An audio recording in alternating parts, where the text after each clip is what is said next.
Braden. She's just one of the mothers, but she would agree to come on with us. And Luke Berg is with the Wisconsin Institute for Law and Liberty. He is, if I'm not mistaken, Luke, I want to get this right. You were with the Wisconsin Department of Justice, right? Yeah, before I joined Will for about 4 years, and then I joined Will 2.5 years ago. Okay, and you were the Assistant Attorney General, so you're a guy that knows, the law in the state and have credibility because you were on the state side for a long time. First of all, yeah. Rose, thank you for being on the program. Thank you for being brave enough to come on and tell the story. Can you, in your own words, tell what's happened? Sure, absolutely. First of all, thank you for having us on. This is outrageous. It is outrageous.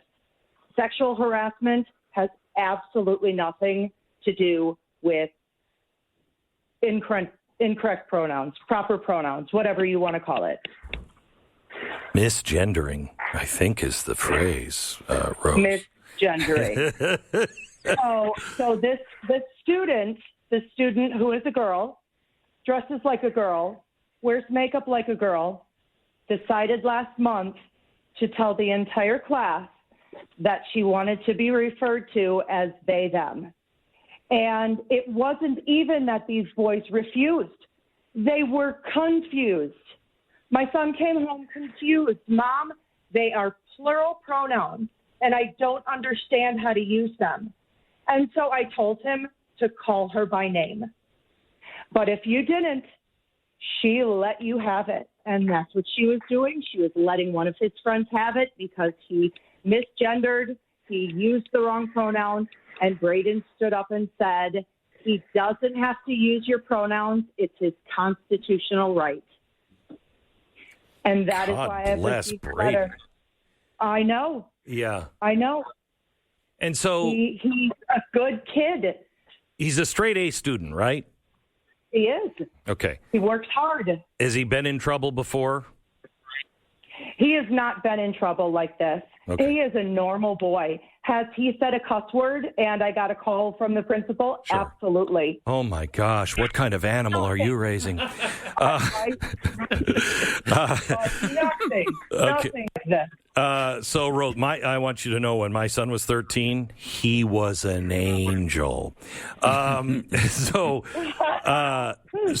when you called the school, what did they say? Well, they called me. So the elementary school principal, he was the one in charge of just gathering the facts, and he called me, forewarning me that I was going to be sending over this email with the sexual harassment allegations.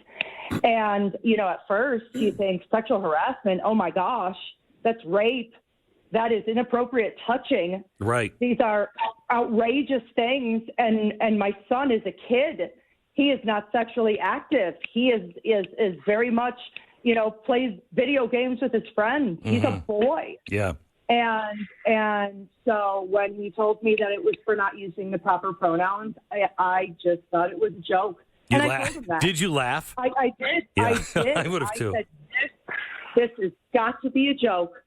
I told him this is wrong in so many ways. And he wanted to meet with us the next day.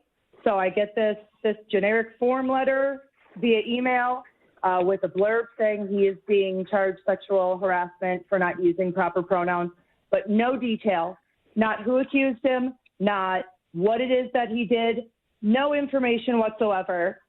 We meet with him on Tuesday, and we go in, and we're interrogated. And Braden is asked a bunch of questions, to which Braden answers honestly. Did I make a mistake? Yes. Did I accidentally call her she or her? Yes, but I didn't mean to. I meant to call her by her name because I don't understand the pronouns. Well, I think he was right on his First Amendment right. You have a right to do that. That's not sexual harassment. This is political correctness gone insane. Luke, yes. Luke, help me out here. What does the law say? Have they charged Braden and his other friends?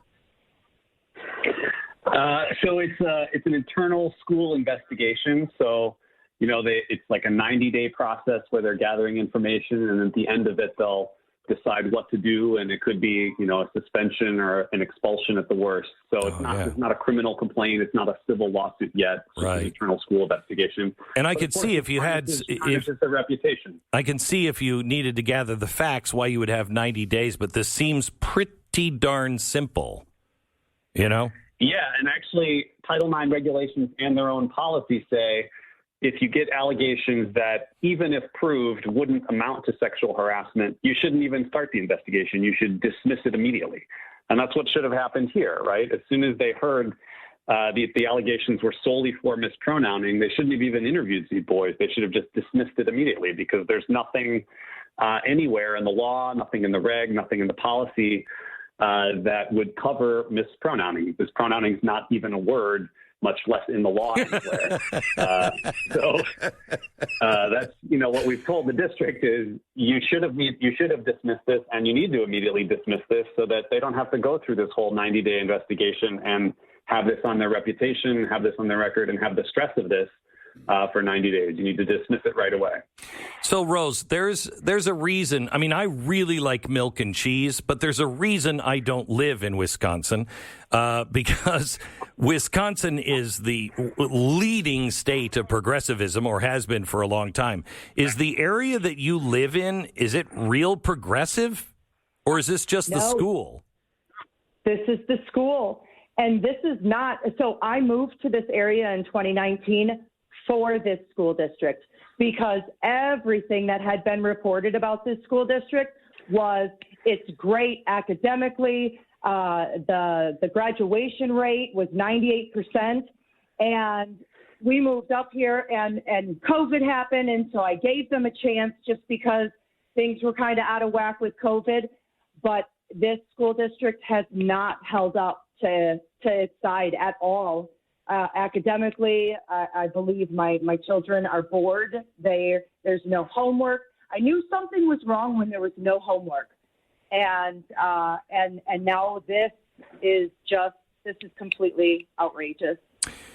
All right, so Luke, what's because it's not enough for them just to say, "Oh, okay, we're not doing that," or "We're sorry," or whatever. We have got to follow these things through so it doesn't happen again. Yeah, that's absolutely right. I mean, the first and most important thing is getting this off these kids' records. So That's what we're asking the school district to do immediately. But we're also asking them to make changes so that this doesn't happen again, because this is clearly inappropriate, obviously, and it seems to be a trend in the school district. We're actually aware of another family who has had sexual harassment charges for a single comment, allegedly mispronouncing another student. So this is the district's decision, apparently, to use the sexual harassment process as a weapon to force students into their preferred mode of speaking, and that's obviously a huge First Amendment problem. So yeah, we're asking them to make changes. We'll see if they do, but that's part of why we're calling attention to this publicly and talking about it publicly, because they need to be shamed. This needs to be called attention to so that some changes are made. You please keep in touch with me. Let me know what the outcome is on this and the twists and turns. We'd like to follow this. This is happening all over the country, not just all over your district. It's happening all over the country. The teachers' unions are responsible for a lot of it, that in the federal government as well, the Department of Education. And it is destroying our kids, just destroying us. And it will, in the end, destroy our nation. So thank you for the fight, Rose. Thank you for standing up. And I wish you and the other families all the best in this. God bless. Thank you. You bet. Thank you so much. All right. Thank you. You bet. Back in just